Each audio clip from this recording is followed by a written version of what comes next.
할렐루야. 교회는 참 신비한 공동체입니다.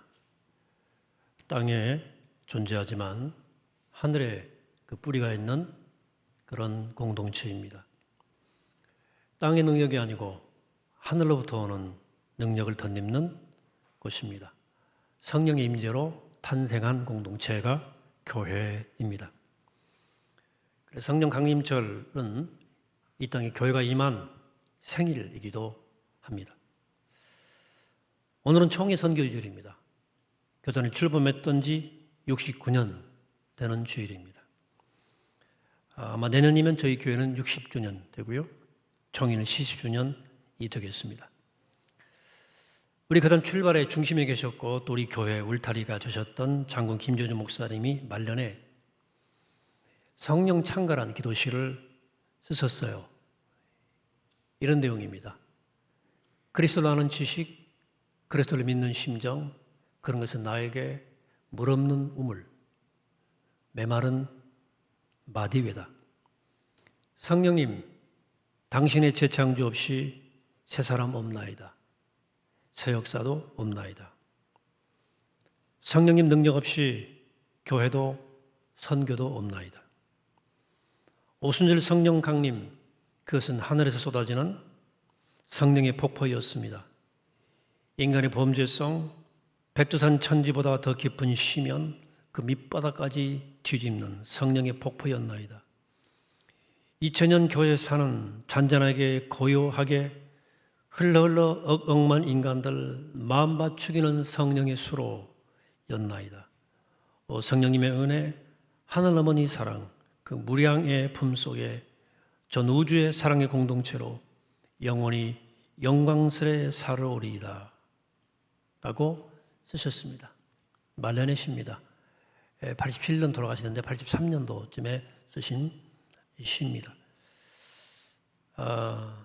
교단을 창립하고 신학교를 세우고 신학교육을 하고 숱한 역사 현장에서 헌신하시면서 수많은 사람 만나고 또 수많은 일을 하시면서 그걸 고백하셨던 것은 이 새롭게 하시는 성령님의 재창조 없이는 새 사람도 새로운 교회도 그리고 신학교육도 세상의 정의와 평화도 없겠다는 고백이었습니다. 그리고 성령님을 하늘 어머니의 사랑이라고 비유하신 것은 무량의 한없는 하나님의 사랑을 그 어머니의 사랑이 한없으니까 닮았기 때문이라고 보신 거죠. 그 하나님의 무한한 사랑, 그 성령님의 무한한 은총에 마지막 희망을 거셨던 것입니다. 여러분 그렇습니다. 성령의 강림은 교회의 시작이고 교회의 마지막 희망입니다. 사도행전은 우리에게 성령이 임한 공동체의 모습을 우리에게 보여주고 있습니다. 오늘 그 공동체가 추구해야 할 이상적 교회의 모습을 원형적으로 보여주고 있는 거죠. 오늘 말씀을 통해서 성경이 성령 공동체인 교회의 모습을 뭐라고 말씀하는지 함께 배우게 되기를 원합니다. 오늘 말씀에서 배우는 성령 공동체, 성령이 임한 공동체 첫 번째 특징은 사도들의 가르침이었습니다. 42절을 함께 합독해 보겠습니다. 42절 시작. 그들이 사도의 가르침을 받아 서로 교제하고 떡을 떼며 오로지 기도하기를 힘쓰니라. 오늘 반복될 말씀이 될 텐데요. 우선 우리 번역에는 마지막 구절 오로지 기도 힘쓰라고 되어 있어서 이 구절이 오로지가 기도에만 해당되는 걸로 보이지만 헬라어는 말할 것도 없고 영어 성경만 들춰보셔도 오로지라고 하는 힘쓴 대상의 첫 번째 대상이 사도들의 가르침입니다. 거기 걸려 있어요. 그 힘쓰더라는 오로지가 거기 걸려 있어요. 형용사가 오로지 힘쓰더라. 누가는 사도행전 1장에서도 이 표현을 쓰는데요. 오로지 여들과 1장 14절 여러들과 예수의 어머니 마리아와 예수의 아우들과 더불어 마음을 같이하여 오로지 기도에 힘쓰더라. 이게 오로지 나오죠. 또 사도행전 6장도 똑같은 표현이 나오는데요. 6장 4절에 우리는 오로지 기도하는 일과 말씀 사기 힘쓰리라. 여기서 오로지라는 말, 힘쓰리라는 단어가 나오는데 이 동사는 확고부동한 결의를 나타낼 때 쓰는 표현입니다. 확고부동한 것. 그래서 사도행전 저자인 누가는 이 단어를 쓰면서 성령이 임한 교회의 분명한 특징에 대해서 우리에게 보여주는 거죠. 말씀드린 것처럼 성령이 임한 교회의 첫 번째 특징적 요소는 사도들의 가르침을 받았다는 거예요. 여기 사도들의 가르침이란 사도들에 의해서 공적으로 선포된 나사렛 예수에 대한 메시지였습니다. 사도들의 가르침에는 나사렛 예수님의 지상사역과 그리고 예수님의 천상사역도 포함했어요. 나사렛 예수의 지상사역의 백미는 십자가에 순환당하시고 돌아가시고 부활하신 거죠. 그 천상사역의 극질은 승천하셔서 성령님을 부어주신 일입니다. 그리고 사도들이 선포한 메시지는 이 나사렛 예수를 주와 그리스도로 삼으셨다고 하는 내용이 그 극치를 이룹니다. 초대교회는 이 사도들의 가르침을 무엇보다도 우선시했습니다. 이 초대교회 사도들의 가르침은 오늘 우리에게 지금 신약성경으로 전달되었습니다. 그러므로 우리가 오늘 사도들의 가르침을 배운다고 그 가르침으로 돌아간다는 말은 성경으로 돌아간다는 것을 뜻하게 되겠습니다. 오늘날 교회가 성령 임한 공동체의 모습을 회복하기 위해서는 사도들의 가르침으로 돌아가야 됩니다. 여러분, 하나님의 영 성령은 하나님 백성으로 하여금 하나님 말씀에 순종하도록 돕는 영이에요. 우리는 지금껏 예수 믿으면서 교회 다니면서 교회를 통해 여러 가지 가르침을 들어왔습니다. 그럼 이제 한 번쯤 우리가 배워왔던 것들이 과연 성경의 증언과 일치하는지에 대해서 한번 돌아볼 필요가 있겠다. 사도들의 이 가르침이 전달되는 과정에서 많이 왜곡되기도 했고 또 불완전하게 축소되기도 했기 때문에 부단히 성경의 가르침을 확인하고 배우고 그 가르침으로 돌아가야 됩니다. 다시 말씀드리지만 성령 충만한 공동체의 중요한 특징은 무엇보다 성경의 가르침을 배우는 공동체였다. 우리가 예배를 통해 말씀을 듣고 영적 훈련을 통해 여러분들 스스로가 말씀을 배우고 가르치고 되새기지 않습니까? 듣는 것만이 아니고 그 가르침에 순종하면서 우리가 그 초대교회의 모습을 회복해가는 거예요. 사랑하는 여러분, 우리 교회가 초대교회처럼 되기 원하십니까? 여러분들이 초대교회 성도가 되기 원하십니까? 그들처럼 활활 불처럼 타오르기 원하십니까? 그렇다면 맨 먼저 여러분들이 사도들의 가르침으로 돌아가야 됩니다. 두 번째, 성령 임한 공동체의 특징은 교제하는 공동체였습니다. 교제. 서로 교제하기를 역시 오로지 힘쓰니라 여기 걸려 있어요. 우리말 번역에는 이 정관사 해가 생략되어 있는데 이 원문에는 이 해란 이 정관사가 붙어 있어요. 그들은 사도들의 가르침을 받았을 뿐만 아니라 그 교제를 나누었다는 거예요. 자, 초대교회 성도들의 빈번한 모임에는 뭔가 특별한 교제가 있었다는 것을 암시하고 있는 거죠. 자, 성령이 임한 공동체의 두 번째 특징을 소개하는 교제라는 말은 두 가지 의미가 있습니다. 첫째로 그 교제는 거룩한 것을 공유하는 교제입니다. 여러분, 크리스찬들이 우리 믿는 사람들이 무엇을 서로 공유하면 요즘에 공유란 말이 잘 쓰죠. 공유. 우리가 공유하는 것은 무엇입니까? 우리가 본 거룩한 게 뭐예요? 하나님 그분이죠. 하나님 자신이시죠. 요한일서는 이렇게 말합니다. 1장 3절에서 우리가 보고 들은 바를 너희에게도 전함은 너희로 우리와 사귐이 있게 하려 함이니 우리의 사귐은 아버지와 그의 아들 예수 그리스도와 더불어 누림이라. 우리 예배하는 우리는 성삼위 하나님을 함께 사귀는 거룩한 교제를 서로 나누는 사람들입니다. 둘째로 성도들이 나누는 교제는 우리가 받은 것뿐만 아니라 주는 것을 포함합니다. 성령 임한 공동체는 거룩한 분을 공유하는 기쁨으로 인해서 가지고 있는 것들, 세상적인 것들을 함께 나누는 일에도 기꺼이 함께 했다고 본문은 증거합니다. 본문은 이 두 번째 교제에 대해서 정확히 적시해주고 있어요. 그래서 누가는 성령 임한 초대교회가 서로 소유를 나눈 방식에 대해서 이렇게 자세히 기술합니다. 44절이죠. 믿는 사람이 다 함께 있어 모든 물건을 서로 통용하고 또 재산과 소유를 팔아 각 사람의 필요를 따라 나눠주고. 놀라운 말이죠. 재산과 소유, 부동산, 동산 다 말하는 거예요. 팔아서 나눠줬다는 거예요. 이게 오늘날 어떻게 적용이 가능하겠습니까? 우리도 부동산 팔고 또 주식도 팔고 또 월급 받는 것 매달 다 나눠서 가져야 되나요? 다 바치고? 자, 이것은 성임한 여러분 사람 공동체에서 이 재산과 소유를 나누었던 일은 자발적 결단이었음을 주목하셔야 됩니다. 자발적 결단이에요. 그거 엉뚱하게 속였다가 아나야 삽비라 철퇴 맞지 않습니까? 모든 사람들이 다 자기 집을 판 것은 아니에요. 뒤에 46절이 보여주는 대로 그들은 성전의 모습뿐만 아니라 가정에서, 집에서 떡을 떼었어요. 가정교회가 있었어요. 분명히 많은 사람들이 여전히 자기 집을 가지고 있었다는 것을 말합니다. 다 거점이 집이었어요. 모든 성도들이 다 집을 판 것은 아니었습니다. 그리고 팔아서 나누는 일도, 나누어 주는 일도 단 한 번 일어난 일이 아니고 특별한 필요에 따라서 수시로 이루어진 일입니다. 수시로 나누었어요. 이것도 쉬운 일은 아니죠. 많은 성서학자들이 초대교회가 왜 이렇게 유무상통했는가에 대해서 연구했는데 이건 종말론적 신앙 때문이었다고 대부분 얘기합니다. 무슨 말이냐? 그들은 주님이 곧 오실 것이라고 굳게 믿었어요. 그러니까 재산을 미련 없이 그냥 턱턱턱 다 내놓는 거예요. 주님 곧 오시니까. 그들은 세상에 종말이 온다고 해서 이것 개쓰라 마음대로 한번 살아보자, 마음대로 써보자 허비하지 않았습니다. 세상이 끝난다고 그냥 앞다투어 사재기 한 적도 없습니다. 그들은 오직 자신들의 재산을 하나님 앞에 내어놓고 필요한 사람들에게 언제 해보나 지금 나눠주자. 물질 나누어서 주었어요. 자기 필요를 또 거기서 또 같이 사용했어요. 자, 성령이 임하니까 그들은 물질이 하나님께 속한 것임을 너무 확실히 깨달은 거예요. 즉 물질에 권한한 내가 청지기에 불과하다는 사실을 분명히 깨달았어요. 그리고 그들은 내게 주어진 물질이 자신 나만을 위한 것이 아니라 반드시 이웃의 몫이 거기 포함되었다는 사실도 번뜩번뜩 깨달았어요. 하나님께서 나에게 물질을 주신 것은 단순히 쌓아두기 위해서가 아니고 누군가 외에 나누어 주기 위해서 주신 것임을 철저히 깨달았습니다. 바꿔 말하면 자신들의 물질이 자신이 내가 가진 물질의 종착역이 아니고 정거장이다. 물질을 교통정리하라고 주신 통로임을 깨달은 거예요. 나는 교통순경이에요. 내가 종착역이 아니라 그 말입니다.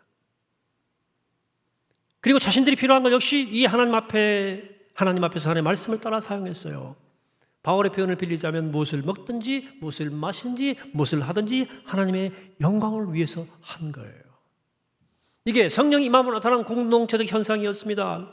그래서 오늘 말씀에 따라서 들은 대로 각 사람 필요에 따라 나눠주었고 결과가 사도행전 4장에 나오는데 그들 가운데 가난한 사람이 없었다고 기록합니다. 여러분 가난한 자가 없는 세상이 있습니까? 놀라운 일이죠. 그러니까 성령님만 공동체에 나타나는 그리스도인의 교제는 돌봄이었고 그 돌봄은 나눔으로 표현됐어요.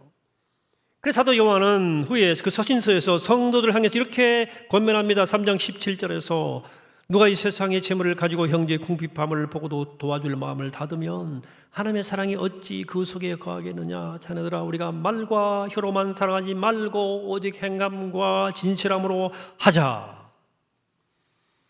성령님만 공동체는 가난한 사람들도 가진 것이 없다고 부끄러움을 느끼지 않았어요. 그래서 부자도 가졌다고 거들은 비우지 않았습니다. 그게 그런 공동체였어요. 그래서 성령 공동체는 형제의 궁핍을 돌아보고 함께 더불어 사는 일 기꺼이 함께하는 역사가 일어났다. 세 번째 성령이 임한 공동체의 특징은 예배하고 기도하는 공동체였다고 말합니다. 그들이 떡을 떼며 오로지 기도하기 힘쓰니라 이 대목이에요. 서로 돌보았을 뿐만 아니라 공동으로 드린 예배에도 특징이 드러납니다. 여기 떡을 뗀다는 말, 기도한다는 말에도 역시 원문에 정관사가 붙어 있어요. 그 떡을 떼는 일입니다. 그 떡이 무슨 떡입니까? 단순한 식사가 아니란 말이에요. 성찬이에요. 하지만 초대교회가 오늘같이 우리가 아는 것처럼 이런 성만찬이 독립되어 분화된 것은 아니었고 그냥 예배 안에서 다 함께 이루어진 거예요. 애찬을 했어요. 애찬 같이 식사를 하고 예배하면서 거룩한 떡을 사랑의 빵을 떼고 거룩한 떡을 뗀 거예요. 예수님의 피와 살 십자가 사랑을 기억하면서 자기들도 자신의 삶을 내어주어서 사랑을 결단했어요. 골고다 언덕에 십자가가 세워졌잖아요. 해골, 내 삶에 해골 같은 것이 있잖아요. 부패하고 썩어 터진 것, 거기에 십자가를 세우고 거기에 그리스도 십자가의 사랑의 피를 먹고 마시면서 새롭게 거듭난 결단을 한 거예요. 예찬에 이어지는 성찬이 그들의 예배의 특징을 이루는 동시에 그들의 예배에는 또 하나의 특징이 있는데 기도하기를 오로지 힘썼다는 거죠. 그들은 기도하는 일에 최선을 다했어요. 어떻게 기도했을까요? 무슨 기도했을까요? 어쩌면 유대인들의 관심을 쫓아서 하루 3번 성경기도에 동참했을 수 있겠습니다. 아침, 정오, 저녁 정해진 시간의 기도 시간을 그대로 지켰을 것으로 봅니다. 동시에 그들은 성령 안에서 무시로 기도하는 습성을 길렀을 것으로 봅니다. 그래 이런 표현이 등장하는 거죠. 무엇보다도 오늘 본문을 다시 한번 우리가 보는데, 이 42절 다시 한번 보는데, 그들이 사도의 가르침을 받아 서로 교제하고 떡을 떼며 오로지 기도하길 힘쓰니라. 이게 그들이 기도하며 떡을 떼며 교제하고 오로지 사도의 가르침을 받기 힘쓰니라고 말하지 않았다는 사실을 주목하셔야 됩니다. 누가는 신학자예요. 역사가고 그의 손에 의해서 기록된, 하나님의 영감으로 기록된 말씀은 그 순서가 반대예요. 가르침이 먼저예요. 이거 순서 바꾸면 안 됩니다. 하나님의 정한 순서이기 때문에 이 순서를 바꾸면 안 됩니다. 반드시 사도의 가르침에서 시작해야 됩니다. 가르침이 교제를 리드하는 거예요. 끌고 가는 거예요. 교제는 같은 마음을 가진 사람, 같은 대상을 바라보는 믿는 사람들의 교제입니다. 떡을 떼는 것도 마찬가지예요. 이 공동체 교제는 그랬다 그 말이에요. 가르침이 없다면 떡은 뗀 떡과 부은 포도주 아무 의미가 없어요. 어떤 분들은 떡과 포도주를 먹으면서 먹고 마시면서 막 우시는 분들이 있는데 은혜 받아서 우는 거죠. 울려고 노력한다고 눈물 나오는 게 아니에요. 떡과 포도주의 의미가 가슴 점이 오는 거죠. 여러분, 떡과 포도주의 의미를 알지 못하고 먹고 마시면 껍데기예요. 성리전의 껍데기밖에 없는 거예요. 그냥 의뢰. 기도도 마찬가지예요. 어떤 분이 기도에 이런 말을 기도에 대해서 한 적이 있어요. 세상에서 가장 큰 비극은 교회 분열입니다. 우리가 하나가 돼야 됩니다. 그러므로 우리가 교리 가지고 따지지 말고 말씀 따지지 말고 그냥 하나가 돼야 됩니다. 그러므로 우리가 그러면 분열되니까 교리에서 하나 될 수 없지만 언제나 함께 기도할 수 있잖아요. 그래서 기도해서 시작합시다. 우리는 기도해서 하나 될 수 있습니다라고 말하는데 상당히 틀린 말입니다. 거의 틀린 말이에요. 그것은 성경의 맨 마지막에 나오는 기도를 맨 앞에 두는 행위입니다. 초대교회 성도들은 함께 기도할 수 있었던 것은 가르침에서 하나이기 때문이에요. 사도의 가르침이 성도들의 기도로 이어졌어요. 이 순서를 바꾸면 은혜를 온전히 누리기가 어렵습니다. 여러분, 그리스도는 기도합니다. 그렇죠? 우리 기도하잖아요. 살아있는 교회 성령 공동체는 기도합니다. 기도는 개인이나 교회의 건강의 척도를 살피는 가장 좋은 척도예요. 여러분, 기도가 여러분 삶에 어느 정도 위치인지를 한번 살피시기 바랍니다. 초대교회 성도들은 가르침에서 시작해서 기도로 귀결됐어요. 그러니까 말씀에 은혜 받은 성도는 기도로 화답을 했어요. 은혜를 받는데 기도의 생활에 변화가 없다. 뭔가 문제가 있는 거죠. 살아있는 성도, 은혜 받은 성도, 성숙한 성도는 기도합니다. 왜? 사랑하면 기도하거든요. 하나님 사랑, 이웃 사랑의 말씀이 확 새겨지면 하나님을 사랑하면 기도하고 싶어져요. 그리고 이웃을 사랑하면 그를 위해 기도합니다. 기도해요. 여러분, 무엇 때문에 초대교회 성도들 말씀이 연장되는 거예요? 열심히 기도했겠습니까? 그들이 왜 설교를 듣는 것으로 그치지 않고 성찬과 애찬의 교제만 머물지 않고 왜 기도에 마음을 쏟아 부었을까요? 기도의 필요성을 처절하게 깨달은 거예요. 여러분, 자신만만한 사람은 기도의 필요성을 모릅니다. 그래 겸손한 자가 기도하는 거예요. 내가 내 삶의 주인 되고 어떤 도움도 필요하지 않고 다 내가 뭐든 혼자 처리할 수 있다고 생각하는 사람이 무슨 기도하겠습니까? 이유가 없죠. 또 나에게 하나님의 자비와 긍휼과 용서가 필요하다고 생각을 깨닫지 못하는 사람들이 왜 도움을 청하는 기도를 하겠습니까? 내가 괜찮다 생각하는 사람은 기도 안 합니다. 그러나 사도행전의 사람들은 내가 긍휼과 용서와 씻음이 필요하다는 사실을 절실히 깨달았습니다. 베드로가 설교할 때, 말씀을 사도의 가르침이 선포할 때 마음이 찔렸어요. 형제여, 우리 같이 앓고 고백하면서 기도가 시작된 거예요. 그들 하나님 앞에 하나님을 떠나서는 내가 멸망받을 수 없다는 존재라는 사실을 저절히 깨달으면서 하나님께 완전히 엎드린 거예요. 그래서 때를 따라 받는 은혜를 얻기 위해서 담대히 보좌 앞에 나가기 시작한 겁니다.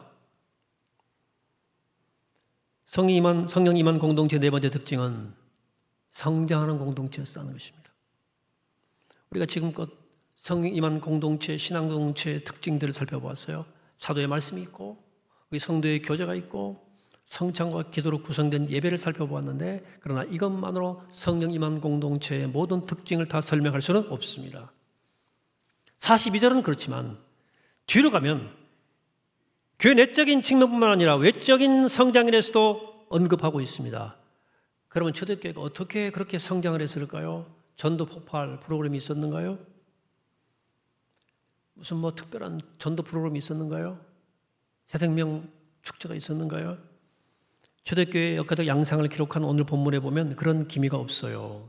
다만 성령 임한 공동체의 두려움이 그 모든 사람이 임하였고, 사도들 때문에 사도들로 인한 기사와 표적이 백성들 가운데 편만이 일어났고, 뿐만 아니라 성령 임한 공동체의 삶의 스타일이 사람들에게 충격을 주었어요.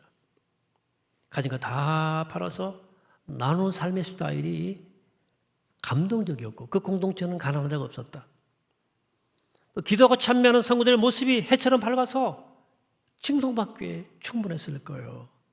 초대교회는 특별한 전도 프로그램이나 성장 세미나 없었지만 그들의 삶이 세상과 달랐기 때문에 사람들의 관심을 끌기에 충분했던 거예요. 이런 일반적 상황을 염두에 두고 47절 하반절을 봅니다. 주께서 구원받는 사람들을 날마다 더하게 하시니라 그랬어요. 이 세상을 향한 사명을 그들이 포기하지 않았던 거, 아니 그들이 등한시하지 않았다는 것을 우리가 알 수 있지 않습니까? 성령께서는 선교하는 공동체를 만들어내시는 선교형이기 때문에 그렇습니다. 여러분, 성령이 임한 예루살렘 공동체의 성장 비결이 무엇이었습니까? 분명히 좀 전에 말했죠. 주님이 자신의 공동체를 성장케 하심을 알 수 있어요. 본문은 주께서 구원받는 사람들을 날마다 더하게 하시니라 그랬어요. 주어가 주께서요. 물론 사도들이 설교를 쓰셨어요. 주님께서는 성도들의 삶의 모범을 사용하셨어요. 또 그들 열심히는 전도를 사용하셨어요. 그러나 궁극적으로 공동체를 성장케 하는 분은 주님이었다. 주께서 하신다. 성령의 주도권은 주님께 있는 거예요. 주님이 하시는 거예요. 그래서 사도들이 큰 권능으로 주 예수의 부활을 증거했고 큰 은혜를 받은 무리들이 나아가 복음을 전했습니다. 성전에 있든지 집에 있든지 예수는 그리스도라. 예수가 그리스도라 가르치는 일을 전도하기를 날마다 쉬지 않았습니다. 특별한 훈련 받은 적이 없었지만 은혜 입은 성도들은 침묵할 수가 없었습니다. 위험을 당하고 채찍을 맞았지만 아무리 어려워도 그들은 보고 들은 것을 말할 수밖에 없었어요. 성령을 임한 공동체는 누구나 할 것 없이 담대히 하나님의 메시지를, 하나님의 복음을 증거합니다. 그런데 끝없이 복음을 전했기 때문에 끝없이 회심자들이 계속 일어난 거예요. 특별한 방법은 없었습니다. 그러나 하나님께서 그 공동체에 날마다 구원받는 사람을 더하게 하셨습니다. 끝으로 오늘 말씀을 쭉 보면 성령 임한 공동체의 이 같은 특징을 잘 보시면 뭐든지 관계적임을 알 수 있습니다. 관계적이란 말이에요. 첫째로 그들이 집중하는 가르침은 사도들과 관련되어 있습니다. 사도들의 가르침을 받기를 간절히 원했어요. 성령 충만한 공동체는 예수님과 사도들이 가르친 것을 믿고 순종하기를 소원했습니다. 둘째로 그들에 대한 교제는 그들 서로와 연관되어 있어요. 그들은 서로를 격려해주고 서로의 필요를 채워주면서 지속적 사랑의 교제를 나누었습니다. 성령 임한 공동체는 서로 사랑하고 돌보며 나누는 공동체였다. 세 번째, 그들이 드린 예배는 하나님 그분과 관련돼 있죠. 그들은 성전과 집에서 성만찬과 기도에서 두려움과 기쁨으로 하나님을 예배했습니다. 성령 공동체는 예배 영광이 회복되는 공동체입니다. 네 번째, 공동체의 성장은 세상과 관련되어 있습니다. 그들은 지속적으로 세상에 이웃에게 복음을 전했습니다. 그러므로 자기 중심적이고 세상과 동떨어진 교회는 성령이 임한 공동체일 수는 없습니다. 성령은 선교하는 영이시기 때문에 성령이 임한 선교 열기가 회복되게 되어 있습니다. 우리 교회가 주님께서 임하시는 성령 공동체가 되기를 축복합니다. 오순절에 성령이 강림했어요. 성령이 강림하심으로 교회가 탄생했습니다. 오늘 나눈 초대교회 특징은 성령이 임한 결과입니다. 그러므로 우리에게 성령이 임하시면 우리 교회도 초대교회처럼 될 수 있을 것이라고 믿습니다. 그렇게 기대합니다. 사랑하는 여러분, 우리 교회도 초대교회에 담기 원하십니까? 여러분 자신도 초대교회 성도처럼 되기 원하십니까? 교회가 교회답게, 성도가 성도답게 되기를 원하십니까? 그렇다면 초대교회 임한 그 성령께서 오늘 우리 교회도 임하게 되기를 간절히 사모하게 되기를 축복합니다. 그래서 성령의 임한 공동체, 성령이 충만한 성도로 살아가는 우리 모두가 되기를 이 아침에 주의 이름으로 간절히 축원합니다. 하시겠습니다. 거룩하신 하나님, 자비로우신 하나님, 성령 하나님, 오늘 주님의 귀한 말씀을 듣습니다. 우리가 사도의 가르침을 배우며 성령 안에서 교제하며 또 서로 사랑하며 주의 말씀을 기억하며 주께 예배하며 믿음으로 살아가는 아름다운 성령 공동체, 주님께서 날마다 구원한 자를 더하게 하시는 거룩한 공동체, 우리 주님의 역사를 드러내고 말하고 선포하는 하나님의 공동체가 되어서 이 땅에 주님이 기뻐하시는 아름다운 공동체로, 성령 공동체로 살아갈 수 있도록 우리 가운데 함께 해주시고 우리를 기름 부으시고 우리와 함께 동행하여 주시옵소서. 우리 모두를 충만케 하시고 붙드시고 임재하여 주시옵소서. 감사드리옵고 예수 그리스도의 이름으로 기도하옵나이다. 아멘.